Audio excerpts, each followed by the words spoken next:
अरबों खरबों रुपए बैंक से लोन लेकर नहीं चुकाने के बावजूद उद्योगपतियों का कुछ नहीं बिगड़ता, जबकि चंद हजार रुपए के लिए किसान को इतना मजबूर कर दिया जाता है कि वह आत्महत्या कर लेता है। स्वास्थ्य मंत्री बीमार होने पर कभी भी अपना इलाज सरकारी हॉस्पिटल में क्यों नहीं करवाते? इन तमाम बातों के इर्द गिर्द जवान की कहानी चुनी गई। ये बातें नई नहीं है, कई फिल्मों के जरिए उठाई गई, लेकिन स्क्रीन प्ले कुछ ऐसा लिखा है कि दोहराई गई बातें फिर अच्छी लगती है। तो दोस्तों, आज हम एक्सप्लेन करने वाले हैं जवान मूवी को। तो वीडियो को जरूर करते हैं, और अगर वीडियो अच्छा लगे तो वीडियो को लाइक जरूर कीजिएगा, और इसी तरह के वीडियोस पाने के लिए आप हमारे चैनल को भी सब्सक्राइब कीजिएगा, ताकि आपको इसी तरह के लेटेस्ट और फ्रेश कंटेंट मिलते रहे। तो फिल्म की कहानी शुरू होती है 1986 से, जहाँ पर कि हम एक आदमी को अधमरी हालत में एक नदी में तैरता हुआ देख पाते हैं। और यहीं के कबीले के कुछ लोगों की नजर जब उस आदमी पर पड़ती है, तो वो उस आदमी को अपने घोड़े पर डालकर अपने कबीले में ले आते हैं। वो कबीला बहुत छोटा था और उसमें रहने वाले लोग भी कम थे, लेकिन वो खुश रहते थे। और साथ ही यहाँ पर हम उस आदमी को देख पाते हैं जहाँ पर की प्राचीन युग में जिस तरह से इलाज किए जाते थे, उसी पद्धति से उसका भी इलाज किया जा रहा था। उसके शरीर में 5 गोलियां लगी हुई थी। गोलियां तो निकाल दी गई थी और धीरे धीरे वो रिकवर भी हो रहा था, लेकिन अचानक से उनके कबीले में कुछ हमलावर अटैक कर देते हैं, और देखते ही देखते वो हमलावर उन कबीले वालों को जान से मारना शुरू कर देते हैं। वो हमलावर उन कबीले वालों को बेरहमी से मार रहे थे, और कबीले वाले बस अपनी जान बचाकर भाग रहे थे। लेकिन तभी एंट्री होती है यहाँ पर उनके मसीहा की, जिसकी उन्होंने जान बचाई थी। अब वही उनका मसीहा बनकर बाहर निकला है, और यहाँ पर वो उन सारे हमलावरों को अकेला ही मार गिराता है। वैसे तो वो हमलावर बहुत सारे थे, लेकिन वो अकेला ही सभी को मार डालता है। कबीले वालों को उनका मसीहा तो मिल गया था, लेकिन उस मसीहा को अपना नाम तक नहीं मालूम था, मतलब कि उसकी याददाश्त जा चुकी थी। यहीं पर एक छोटा सा लड़का था जो कि उनसे कहता है कि जब मैं बड़ा हो जाऊंगा तो मैं जरूर पता करूंगा कि आप कौन है। जिसके बाद कहानी 30 साल आगे मुंबई में शिफ्ट होती है, जहाँ पर कि हम एक मेट्रो ट्रेन को देख पाते हैं, जिसमें कि 376 पैसेंजर थे। सभी लोग अपने किसी न किसी काम से जा रहे थे, लेकिन किसी को क्या मालूम कि ये मेट्रो ट्रेन तो बस हाईजैक होने वाली है। इस मेट्रो ट्रेन में भले ही 376 पैसेंजर थे, लेकिन इन पैसेंजरों में 6 लड़कियां ऐसी थी जो कि इस मेट्रो ट्रेन को हाईजैक कर लेती। किसी ने सोचा भी नहीं था कि ये नॉर्मल से दिखने वाली 6 लड़कियां उन्हें बंधक बना लेगी। और यहीं पर इन 6 लड़कियों के चीफ को दिखाया जाता है, जो कि मेट्रो ट्रेन के अगले स्टेशन पर इस मेट्रो ट्रेन का इंतजार कर रहा था। दरअसल में ये सारी प्लानिंग चीफ की ही होती है। ये 6 लड़कियां चीफ के अंडर में ही काम करती है, और इस मेट्रो ट्रेन में जितने भी पैसेंजर थे, उन पैसेंजरों में एक पैसेंजर पुलिस वाला था, जो कि उनके ऊपर हमला करने की कोशिश करता है। तो चीफ उसे सबक सिखा देता है और उसे अपना गेटअप देकर उसे एक पोल से बांध देता है। जिसके बाद वो तुरंत ही कंट्रोल रूम में कॉल करता है और ऑफिसरों से नेगोशिएट करना शुरू करता है। तो नेगोशिएट करने के लिए जो ऑफिसर आती है, उनका नाम नर्मदा होता है। तो चीफ उनसे कहता है कि आपको 5 मिनट के अंदर अपने रूम में एग्रीकल्चर मिनिस्टर को बुलाना होगा, क्योंकि मुझे सिर्फ उनसे ही बात करनी है, और मैं उन्हीं को अपनी सारी डिमांड्स बताऊंगा। तो नर्मदा 5 मिनट के अंदर एग्रीकल्चर मिनिस्टर को अपने रूम में बुलाती है। जिसके बाद चीफ एग्रीकल्चर मिनिस्टर से नेगोशिएट करना शुरू करता है। चीफ उनसे कहता है कि मुझे 40,000 करोड़ चाहिए। ये सुनने के बाद एग्रीकल्चर मिनिस्टर कहता है कि इतना तो हम अरेंज नहीं कर पाएंगे। इस पर चीफ उनसे कहता है कि इसका सॉल्यूशन भी मेरे पास है। मैं तुम्हें एक ऐसे बिजनेसमैन का नंबर दे रहा हूँ, जिससे तुम अगर 40,000 करोड़ रुपए मांगोगे तो वो तुम्हें आसानी से दे देगा, क्योंकि उसकी बेटी मेरे पास है, और वो इसी मेट्रो ट्रेन में मौजूद है, और उसे प्लानिंग करके ही यहाँ पर लाया गया था। जिसके बाद तुरंत ही काली गायकवाड़ के पास कॉल किया जाता है, जो कि हथियारों का बिजनेस करता है। और जब उसे मालूम चलता है कि उसकी बेटी किडनैप हो चुकी है, तो वो 40,000 करोड़ रुपए देने के लिए मान जाता है, और वो तुरंत ट्रांसफर भी कर देता है। जिसके बाद अगले स्टेशन पर मेट्रो ट्रेन रुकने वाली थी, तो यहाँ पर नर्मदा अपनी पूरी की पूरी टीम लेकर वहाँ पहुँच जाती है। लेकिन उससे पहले चीफ के साथ ही काम करने वाली कल्कि की एक फ्लैशबैक स्टोरी सभी को सुनाई जाती है। कल्कि के पिता ने बैंक वालों से 40,000 का लोन लिया था, लेकिन वो उसे नहीं चुका पाया, और वो धीरे धीरे करके बढ़कर 2 लाख हो गया। तब बैंक वाले कल्कि के पिता को परेशान करने लगे, और यहाँ तक कि उसे मारने भी लगे। कल्कि के पिता पैसा लौटाने में पूरी तरह से असमर्थ थे। तभी उनकी नजर पड़ती है एक पोस्टर पर, जिस पर लिखा हुआ था कि आत्महत्या करने पर उसकी फैमिली वालों को 2 लाख रुपए का मुआवजा दिया जाएगा। और ये पढ़ने के बाद उनके पास कोई और चारा नहीं था। तब कल्कि के पिता ने एक पेड़ से झूलकर आत्महत्या करने का फैसला कर लिया था। ये देखकर कल्कि पूरी तरह से टूट जाती है, उसे बहुत ज्यादा गुस्सा आया था, और उसने बैंक के मैनेजर का सर फोड़ दिया था, जिस वजह से उसे जेल हो गई। तो आगे हम देखते हैं कि नर्मदा अपनी पूरी पुलिस फोर्स के साथ अगले स्टेशन पर मौजूद थी। यहाँ पर चीफ भी पूरी तरह से तैयार था, और पैसेंजर में जितने भी लोग थे और जिन लोगों ने कल्कि की स्टोरी सुनी, वो सुनने के बाद अब सभी लोग चीफ का साथ देने के लिए मान गए थे, और सभी ने चीफ वाला मास्क भी पहन लिया था, जिस वजह से नर्मदा की टीम किसी को भी नहीं पकड़ पाई, और चीफ की पूरी टीम यहाँ से आसानी से निकल गई। और जो 40,000 करोड़ उनके पास आया था, उन सारे पैसों को उन लोगों ने 7 लाख किसानों के अकाउंट में डलवा दिया, जो कि कर्ज में डूबे हुए थे। जिसके बाद हमें मालूम चलता है कि चीफ की ये 6 लड़कियां दरअसल में जेल में रहती है, और वहीं से रहकर काम करती है। जैसे काम पूरा हो जाता है, ये जेल में वापस चली जाती है। चीफ की ये 6 लड़कियां सारे कामों में एक्सपर्ट है। सारी लड़कियों के पास अलग अलग खूबी है, कोई आर्टिस्ट है तो कोई डॉक्टर, कोई हैकर है तो कोई फाइटर है। लेकिन ये 6 लड़कियां चीफ के साथ बहुत ही अच्छे से काम करती है और मिशन को पूरा करती है। और साथ ही में मालूम चलता है कि चीफ भी कोई आम आदमी नहीं है, बल्कि वो जिस जेल में रहती है उसी जेल का जेलर है, जिसका नाम आजाद है। जेल में रहने वाली जितनी भी लड़कियां हैं, आजाद उन सभी को अपनी बहन और अपनी माँ मानता है। और जेल में रहते इन सारी लड़कियों को इतने अच्छे से सुधार दिया जाता है कि जेल से निकलने के बाद वो कभी भी अपराध का रास्ता नहीं चुनती है। आगे हम देखते हैं कावेरी अम्मा को और आजाद को इन्हीं ने पाला है। आजाद की उम्र काफी ज्यादा हो चुकी है, और शादी के लिए कोई मिल भी नहीं रही है, इसलिए वो एक लड़की को देखने के लिए जाते हैं। लेकिन यहाँ पर वो लड़की तो नहीं आती है, लेकिन उस लड़की की लड़की आती है, जिसका नाम सुजी होती है। वो कहती है कि मेरी माँ बहुत बिजी रहती है, इसलिए उनकी जगह पर उन्होंने मुझे भेजा है। और वैसे भी मुझे भी लड़के को देखना बहुत जरूरी है, क्योंकि जिसे भी वो पसंद करेंगी वो मेरे पापा होंगे, और मेरे पापा को मुझे भी सिलेक्ट करना होगा। तो इसी तरह से सुजी और आजाद के बीच बहुत सारी बातें होती है, दोनों एक दूसरे को खूब पसंद करने लगते हैं। और आगे हमें मालूम चलता है कि दरअसल में सुजी जिसकी बेटी है वो कोई और नहीं बल्कि नर्मदा होती है, और उन्हें देखकर आजाद पूरी तरह से शॉक रह जाता है। लेकिन नर्मदा को भी यहाँ पर आजाद काफी अच्छा लगा, क्योंकि सुजी को आजाद बहुत ज्यादा पसंद था, इसलिए यहाँ पर नर्मदा को भी आजाद पसंद आता है। धीरे धीरे करके आजाद और नर्मदा भी एक दूसरे को खूब पसंद करने लगते हैं। दोनों की एंगेजमेंट भी हो जाती है और फिर कुछ ही दिनों के बाद उनकी शादी भी होने वाली थी, जिसके बाद सीन शिफ्ट होता है और हम देख पाते हैं आजाद के एक दूसरे मिशन को, जहाँ पर की 6 लड़कियां उसके साथ थी और इस बार उनका टारगेट था health minister. Health minister speech दे रहा होता है कि अगर मुझे गोली भी लग जाएगी तब भी वो सरकारी हॉस्पिटल में ही जाए, क्योंकि उसने सरकारी हॉस्पिटल की कंडीशन कुछ इस प्रकार बनाकर रखी है कि प्राइवेट भी फेल। लेकिन ऐसा कुछ भी नहीं था, क्योंकि सरकारी हॉस्पिटल की कंडीशन बहुत से बदतर थी। जिसके बाद हेल्थ मिनिस्टर को गोली मार दी जाती है और उसे प्राइवेट हॉस्पिटल ले जाया जा रहा था। लेकिन आजाद की पूरी टीम उसे किसी तरह से सरकारी हॉस्पिटल में ले जाते हैं, जहाँ की हालत बहुत ही ज्यादा खराब थी। तो अब ये न्यूज भी वायरल हो जाती है और सारी पुलिस फोर्स जो है वो सरकारी हॉस्पिटल के बाहर खड़ी हो जाती है। यहाँ पर की ऑफिसर नर्मदा फिर से यहाँ पर आजाद से नेगोशिएट करती है। उससे पहले अपनी उन्हें डिमांड बताता, उससे पहले वो उन्हें फ्लैशबैक की स्टोरी सुनाता। ये कहानी थी आजाद के साथ ही रहने वाली लड़की ईरम की, जो की एक डॉक्टर थी। उसे अपने पेशेंट से बहुत ज्यादा प्यार था और फिर एक दिन उनके हॉस्पिटल में 57 बच्चे नाजुक हालत में आते हैं। उन्हें ऑक्सीजन की सख्त जरूरत थी, लेकिन कुछ बड़े डॉक्टरों की वजह से उन बच्चों तक वो ऑक्सीजन नहीं पहुंच सकी, जिस वजह से वो सारे 57 बच्चों की जान चली गई। और यहाँ पर ये सारा ब्लेम ईरम के ऊपर डाल दिया गया और उसका लाइसेंस छीनने के साथ साथ उसे जेल में डाल दिया। तो आजाद की सबसे पहली डिमांड यही थी कि जिन डॉक्टरों ने ऑक्सीजन को उपलब्ध नहीं होने दिया, सबसे पहले उन्हें सस्पेंड कर दिया जाए, तो सारा ब्लेम वो अपने ऊपर ले। तो आजाद के कहने पर ऐसा ही होता है। तो रात होने के बाद जब वो एक चॉपर मंगवाते हैं और यहाँ से निकलने वाले थे, तभी यहाँ पर एंट्री होती है ऑफिसर नर्मदा की, जो की अपनी पूरी पुलिस फोर्स लेकर आई हुई थी और इन सभी को चारों तरफ से घेर लिया गया था। लेकिन ये लोग इतने जल्दी हार नहीं मानने वाले थे, क्योंकि आजाद इनके पीछे खड़ा हुआ था, जो कि एक अलग गेटअप में था। अब यहाँ पर एक जोरदार फाइट होती है, नर्मदा और आजाद के बीच में भी फाइट होती है और नर्मदा ने यहाँ पर आजाद को नहीं देख पाई थी और आजाद यहाँ पर अपनी पूरी की पूरी टीम को लेकर फरार हो गया था। नर्मदा को किसी भी हालत में आजाद और उसकी पूरी टीम को ढूंढना था, जबकि कुछ दिनों के बाद उसकी और आजाद की शादी होने वाली है और यहाँ काली गायकवाड़ हथियारों के बिजनेस के लिए रसिया जाने वाला था। तो काली अपना सारा कारोबार अपने छोटे भाई को सौंप कर रसिया चला जाता है और यहाँ दूसरी तरफ नर्मदा और आजाद की शादी हो जाती है। दोनों बहुत खुश थे और इनसे भी ज्यादा खुश थी उनकी बेटी सूजी। और पहली ही रात यहाँ पर आजाद नर्मदा को सब कुछ सच बताने वाला था। उसने पहले भी कोशिश की थी उसे बताने की, लेकिन हर बार वो नाकामयाब हुआ था। इस बार भी वो बताने वाला था, लेकिन नर्मदा के ऑफिसर ईरानी ने पहले ही पता कर लिया था कि आजाद कौन है और ये सारी बातें उसने कॉल पर नर्मदा को बता दी थी। तो नर्मदा जैसे ही आजाद को शूट करने के लिए उसके पास जाती है, तभी उनके ऊपर एक जोरदार हमला हो जाता है। यहाँ पर हम देख पाते हैं कि दरअसल में काली गायकवाड़ के भाई ने उन दोनों को बंधक बना लिया था और उसने यहाँ पर नर्मदा को गोली भी मार दी थी और वो आजाद को भी बेरहमी से मार रहे थे। और जैसे ही आजाद को वो जान से मारने ही वाले होते हैं कि तभी यहाँ पर किसी आदमी की एंट्री होती है, जो कि काली के आदमी को पूरी तरह से उड़ाता हुआ आ रहा था। और ये कोई और नहीं बल्कि आजाद की तरह दिखने वाला एक आदमी था, और जो कि आजाद के पिता है और उनकी भी एक बैक स्टोरी है। और काली के भाई के पूछने पर वो उन्हें बताते हैं कि मेरा नाम विक्रम राठौर है। और यहाँ पर आते से ही वो पूरी तरह से मारने लगते हैं और अपने बेटे आजाद और नर्मदा को बचा लेते हैं। और दूसरी तरफ हम देखते हैं काली को, जो कि रसिया में हथियारों की डीलिंग कर रहा था। वो यहाँ पर बहुत सारे देशों के कुछ मेंबर्स थे, उनसे कह रहा था अब आपके देश में फैक्ट्री खोलोगे तो आपके देश के लोग ही प्रोटेस्ट करके आपकी फैक्ट्री को बंद करवा देंगे, लेकिन इंडिया इसके लिए पूरी तरह से सेफ है और वहाँ सब कुछ कब्जे में करने के लिए हमें चाहिए होगी वहाँ की सरकार और वहाँ का जीतना होगा चुनाव, और उसके लिए चाहिए होगा ढेर सारा पैसा। मैं 20% देने के लिए राजी हूँ। और यहीं पर एक बहुत बड़ा विलन था, वो कह रहा था कि मैं 80% देने के लिए राजी हूँ। तभी यहाँ पर काली को मालूम चलता है कि उसके छोटे भाई को आजाद ने मार दिया है और ये देखकर वो पूरी तरह से शॉक रह जाता है। यहाँ दूसरी तरफ नर्मदा को किसी भी हालत में आजाद के बारे में पता करना था, क्योंकि उसने उसका और उसकी बेटी का दिल तोड़ा है। इसलिए ईरानी के साथ प्लानिंग करके वो जेल में जाना चाहती है और इन 6 लड़कियों के द्वारा आजाद के बारे में सब कुछ पता करना चाहती है। तो वो लोग ऐसा ही करते हैं, वो लोग नर्मदा को किसी तरह से जेल में पहुंचा देते हैं और उन 6 लड़कियों के द्वारा आजाद की स्टोरी पता करना शुरू करती है। तो वो लड़कियां कहती हैं कि तुम्हें आजाद को जानने से पहले विक्रम राठौर की स्टोरी को जानना जरूरी हो। तब वो लोग विक्रम राठौर की स्टोरी को बताना शुरू करती है और ये कहानी पहुंच जाती है 1986 में, जहाँ पर हमें विक्रम राठौर और उसकी पत्नी ऐश्वर्या को दिखाया जाता है, जो कि एक दूसरे से बहुत ज्यादा प्यार करते हैं। और यहाँ हमें मालूम चलता है कि विक्रम राठौर स्पेशल ऑप्स का एक सोल्जर है और उसे अर्जेंट यहाँ पर किसी काम से बुलाया गया है। उसे बताया जाता है कि बॉर्डर के उस पार 32 लोगों की एक टीम गई थी,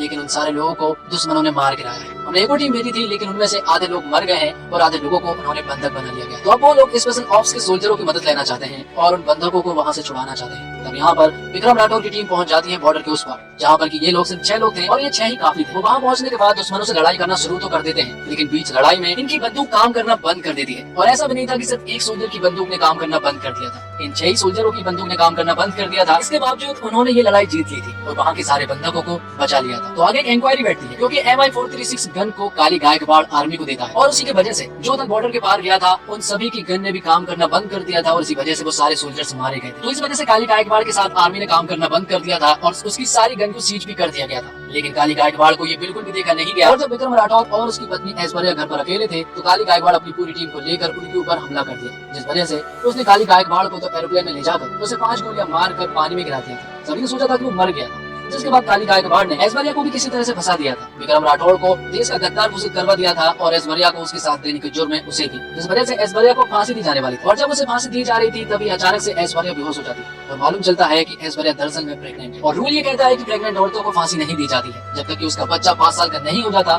तब तक उसे फांसी नहीं दी जा सकती। तो ऐश्वर्या के बच्चे की वजह से उसे 5 साल और मिल गए थे। उसका बेटा हुआ जिसका नाम आजाद रखा गया। उसे जेल में बहुत ज्यादा प्यार मिला। जेल की औरतों ने आजाद को बेटे की तरह माना और उसे बहुत ज्यादा प्यार दिया। जैसे ही वो 5 साल का हुआ तो ऐश्वर्या को फांसी दे दी गई, जिसके बाद कहानी प्रेजेंट में आती है और हम उसी पुलिस वाले को देख पाते हैं जिसने की मेट्रो में हमला करने की कोशिश की थी। दरअसल ये वही लड़का है जिसने की विक्रम राठौड़ से वादा किया था कि बड़ा होकर मैं ये जरूर पता करूंगा कि आप कौन है, और आज उसने पता कर लिया। और विक्रम राठौड़ की 6 लोगों की टीम भी उसने इकट्ठी कर ली थी, लेकिन विक्रम राठौड़ की अभी भी याददाश्त वापस नहीं आई थी। यहाँ पर आजाद अपने पिता से मिलता है और वो भी बहुत खुश होता है। विक्रम राठौड़ की याददाश्त तो जा चुकी थी, लेकिन उनके अंदर की सारी स्किल्स अभी भी मौजूद थी, जैसे कि फाइटिंग करना, स्विमिंग करना, कुकिंग करना, शूटिंग करना, सब कुछ मौजूद था। अब जेल में आजाद की उन 6 लड़कियों ने जब यहाँ पर नर्मदा को स्टोरी सुनाई तो नर्मदा की भी आंखें नम हो गई थी। वो यहाँ पर उनका साथ देने के लिए राजी तो हो गई थी, लेकिन यहाँ पर हम देख पाते हैं कि ईरानी की दरअसल ये सारी चाल थी, क्योंकि ईरानी जो है वो यहाँ पर काली के लिए काम करता है और पल पल की न्यूज उसे देता था। तो ईरानी आजाद की उन 6 लड़कियों के साथ साथ यहाँ पर नर्मदा को भी मारने वाला था और साथ ही सूजी को भी, लेकिन वहाँ पर आजाद के पिता विक्रम राठौड़ सूजी को बचा लेते हैं और यहाँ दूसरी तरफ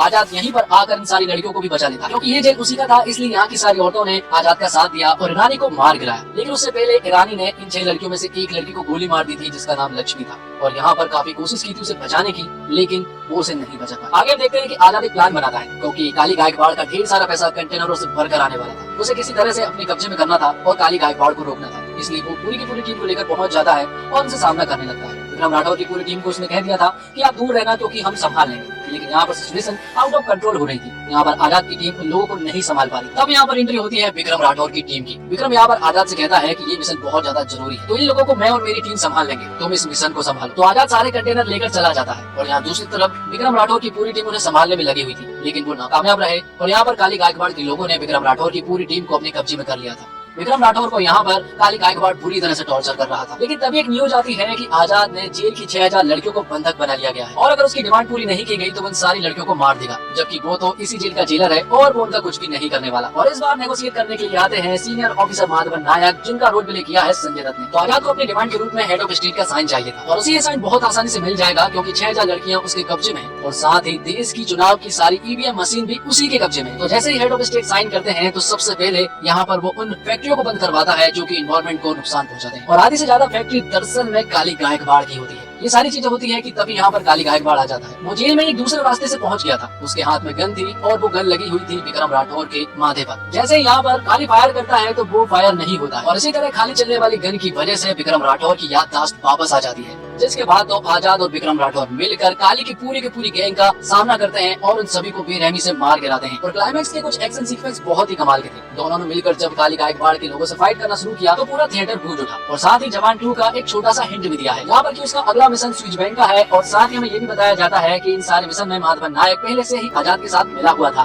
फिल्म में कई सब ऐसे प्लॉट है जिनसे मिलकर पूरी कहानी बनाते हैं। इन छोटे छोटे हिस्सों में कई ऐसी चीजें हैं जो आपको अखबारों में मिलती है। कर्ज में डूबे किसानों की आत्महत्या, लोगों की हेल्थ से खिलवाड़, जिंदगियों और पर्यावरण को जहरीला बनाती है, जो स्पीच को बेधड़क काम करने की इजाजत। फिल्म की कहानी भ्रष्टाचार के उस लेवल को भी दिखाती है जहां खराब हथियार लिए सेना के जवान दुश्मनों के सामने जान गंवा देते हैं। नर्मदा के साथ साथ बाकी महिला किरदारों की कहानी उन्हें मजबूत दिखाने की बजाय उन्हें बहुत मजबूत बनाती है। और शाहरुख खान के किरदार को एटली ने अपने ट्रेडमार्क स्टाइल में स्क्रीन पर बहुत ग्रैंड प्रेजेंस दी है। अनिरुद्ध के जानदार म्यूजिक के साथ इन किरदारों को वो एलिवेशन मिलता है जो हीरो की रियलिटी से नहीं, सिनेमा स्क्रीन से भी बड़ा बना देता है। और शाहरुख खान के एक्शन सीन पूरी फिल्म में शुरू से अंत तक हर थोड़ी देर में आपको मिलते रहते हैं। फिल्म की शुरुआत में ही 10 मिनट का एक सीक्वेंस है जिसमें कहानी का हीरो ऐसे ट्रीट किया गया है जैसे कि वो सुपर हीरो हो, जबकि एक्शन करते हुए वो अपने फाइटर वाले स्किल्स जिस तरह से डेवलप करता है वो उसे सुपर ह्यूमन बनाते हैं। हर एक फाइट सीन, हर एक एक्शन ब्लॉक एक पक्के एक्शन लवर दर्शक के लिए ट्रीट है। और जवान 2 घंटे 45 मिनट लंबी फिल्म है, लेकिन इस लंबे रन टाइम के बावजूद कभी भी ऐसा नहीं लगता कि कुछ बेमतलब है। लेकिन कहानी में ढेर सारे मजेदार एलिमेंट्स को फिट करने में कहीं ऐसा लगता है कि फिल्म बहुत तेजी से आगे पीछे भाग रही है। इसलिए आजाद के बचपन की कहानी में एक सीन पर फिल्म रुकती है तो आप इमोशन को महसूस कर पाते हैं और इस सीक्वेंस के अंत में दर्शक खुद भी इमोशनल हो सकते हैं। और एटली ने जवान के हीरो के लिए जो स्वैग इमेजिन किया होगा, शाहरुख उसे पूरे वजन के साथ स्क्रीन पर लेकर आए। एक्शन करना हो या फिर बातें, शाहरुख का काम स्वैग के मीटर पर फुल स्कोर मेंटेन किए रखता है। सबसे इंटरेस्टिंग चीज ये है कि यहाँ हाईलाइट सिर्फ सुपरस्टार शाहरुख नहीं बल्कि एक्टर शाहरुख को भी अपनी चमक दिखाने का पूरा मौका मिलता है। स्पेशल ऑफिसर के रोल में नयनतारा से परफेक्ट शायद कोई और लग ही नहीं सकता।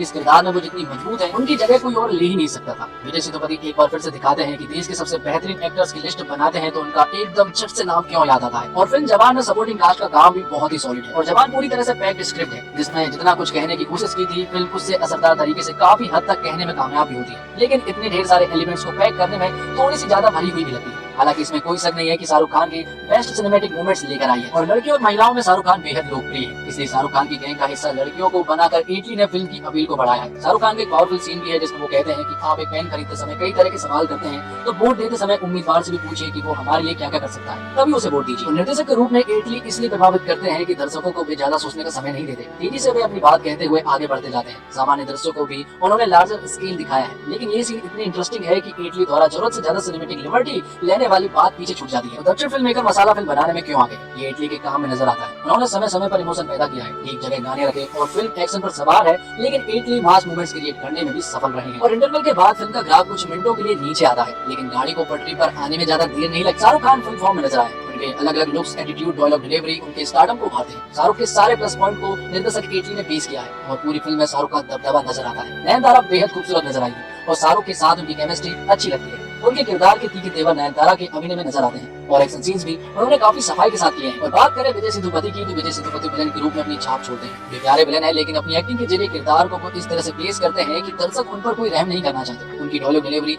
अलग किस्म की है। दीपिका पादुकोण और संजय दत्त स्पेशल अपीयरेंस में फिल्म की स्टार वैल्यू में इजाफा करते हैं। दूसरे कलाकारों को ज्यादा अवसर नहीं मिले, जिससे प्रिया मणि, सानिया मल्होत्रा, सुनील ग्रोवर जैसे कलाकार भी साइडलाइन पर खड़े दिखाई देते हैं। अनिरुद्ध द्वारा संगीत ब्लद एक दो की ठीक है, लेकिन बैकग्राउंड म्यूजिक फिल्म की अपील को बढ़ाता है। सिनेमेटोग्राफी लाजवाब है, एडिटिंग शानदार है और प्रोडक्शन वैल्यू रिच है। टेक्निकल डिपार्टमेंट्स का काम ऊंचे दर्जे का है। जिस मासी और पैन इंडिया सिनेमा की बात होती है उस अपील को जवान ज्यादातर समय उचित ठहराती है। तो फिल्म का फर्स्ट हाफ बेहद ही कसा हुआ और बहुत सारे सरप्राइज से भरा हुआ है। फिल्म में कई सारे ट्विस्ट एंड टर्न है और यही वजह है कि आपको कहीं भी कहानी में बोरियत महसूस नहीं होगी। पहले सीन से आपको बांधे रखती है और फिल्म के हर एक हिस्से में सरप्राइज है जो आपके भीतर अब आगे क्या होगा वाली उत्सुकता को बनाए रखते हैं। फिल्म सिर्फ एक कहानी में नहीं चलती, बल्कि छोटे छोटे हिस्से में कई कहानियां हैं। एक सवाल जो फिल्म की रिलीज से पहले सामने आया था कि कई सारे कलाकारों को आप कब देखेंगे और कब मिस कर देंगे, ये पता ही नहीं चल पाएगा, क्योंकि इस फिल्म में बहुत सारे एक्टर्स हैं। लेकिन जवान में इन एक्टर्स के साथ ही दीपिका पादुकोण और संजय दत्त जैसे सरप्राइज फैक्टर भी हैं और सभी को पर्दे पर देखने में मजा आता है। अगर आप पठान में शाहरुख का एक्शन देखकर खुश हुए तो बता दूं, वो तो सिर्फ टीजर था। पिक्चर अभी बाकी है मेरे दोस्त,